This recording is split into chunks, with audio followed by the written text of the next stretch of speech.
All right, so, everyone's talking about World War III right now. Yeah. And Trump's been painting this picture Mm-hmm. of the world like teetering on the edge of it Mm-hmm. when he talks about what's going on between Russia and Ukraine. Right. And it's gotten everyone talking, for sure. For sure. Today, we are going to dive into Trump's whole stance on the situation in Ukraine.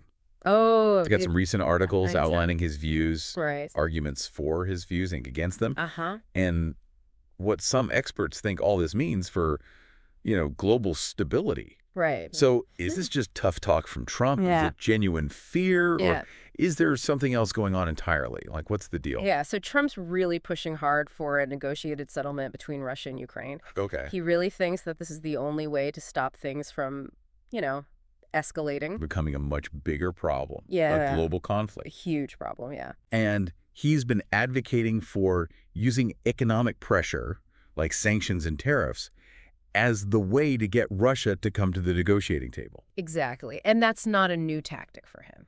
Right. This is like his go-to. He's used it with China. Yeah. He's used it with North Korea. Yeah, with kind of mixed results, to be honest. Yeah.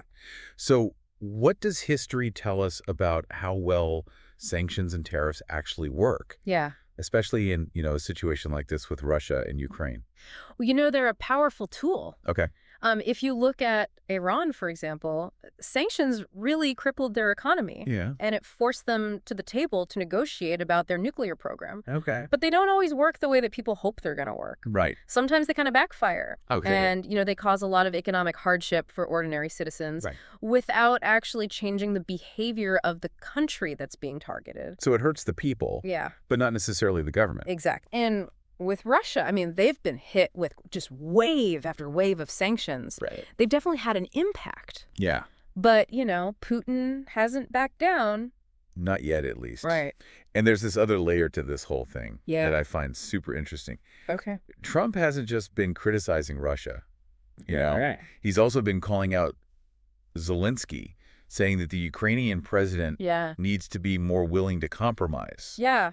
That's been a big part of this whole conversation. Yeah, and that's kind of like the part that set everyone off. Exactly. His supporters are saying that it's a pragmatic approach, Uh-huh. a little bit controversial, but a pragmatic approach to ending this war. Yeah. That's devastating everyone, Yeah. even if it means Ukraine has to give up some things. Yeah. Make some concessions. Yeah, a bird in the hand is worth two in the bush, as they say. Right. But of course, Yeah. There's the other side of the coin. Yeah.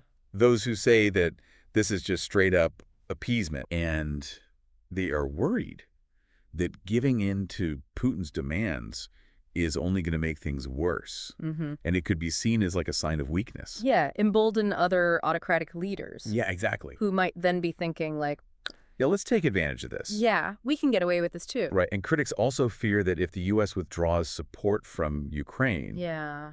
that it would just leave them super vulnerable. Totally. And it would basically be like handing Putin a victory. Yeah. And then the whole region would just fall into chaos. Yeah. So it's like, on the one hand, we want this war to end Yeah. and we want a quick resolution. But on the other hand, Yeah. we don't want to just give in. Right. You don't want to create bigger problems for yourself down the line. Exactly. Yeah. So is there like some kind of middle ground here? Yeah. Is there a diplomatic solution that doesn't involve one side just completely caving to the other?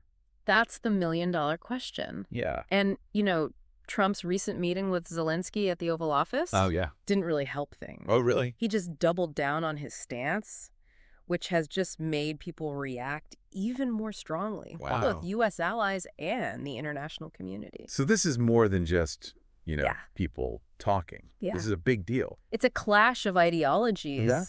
with potentially huge consequences. So just to recap, Mhm. Trump wants a negotiated settlement, even if it means Ukraine has to give up some things. Right. And this has sparked a huge debate Huge. about the effectiveness of using sanctions and tariffs, Yeah. the risks of appeasement, Right. and ultimately America's role in the world, Yeah, what is America's place in all this? Yeah. And it raises a really important question, I think, for all of us to think about. Okay. What price are we willing to pay for peace? Oh, wow. And what impact do concessions in situations like this have on, who's got the power in the world? That is a really tough question. Really tough questions, yeah. So to our listeners, we want to leave you with something to think about. If you were Zelensky Yeah. facing a Russian invasion, Mm-hmm.